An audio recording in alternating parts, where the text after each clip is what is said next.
مصر پر علوی خاندان کا 5واں حکمران اسماعیل پاشا کا دور حکومت، انہی کے عہد میں ایک فتنہ اٹھا۔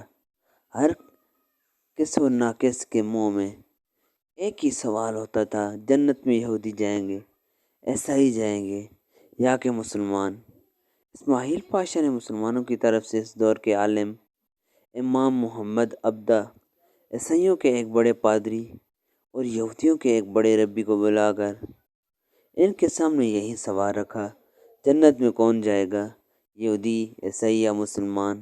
مسلمانوں کی طرف سے امام محمد عبدہ نے کھڑے ہو کر ایسا مدلل جواب دیا کہ محفل میں بیٹھے تمام ناقدین کے ساتھ عیسائی پادری اور یہودی ربی اپنا سا منہ لے کر خاموش رہ گئے اور بغیر کوئی جواب دیے خاموشی سے اٹھ کر چلے گئے۔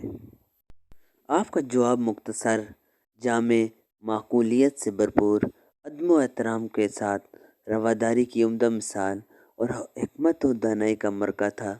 ان کے جواب نے اسماعیل پاشا سمیت سارے مسلمانوں کے ہونٹوں پر مسکراہٹ بکھیر دی اور یہ بات ہمیشہ کے لیے بند ہو گیا۔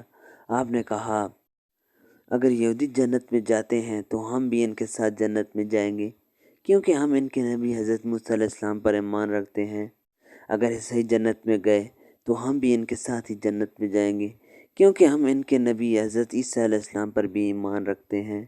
لیکن اگر مسلمان جنت میں گئے تو ہم صرف اللہ جل جلالہ کی رحمت کے ساتھ اکیلے ہی جنت میں جائیں گے، ہمارے ساتھ کوئی یہودی اور عیسائی نہیں جائے گا، کیونکہ انہوں نے ہمارے نبی حضرت محمد صلی اللہ علیہ وآلہ وسلم کو نبی نہیں مانا اور نہ ہی ان پر ایمان لائے۔ ایک بار درود شریف پڑھ لیں، جزا اللہ عنا محمد اما والہ۔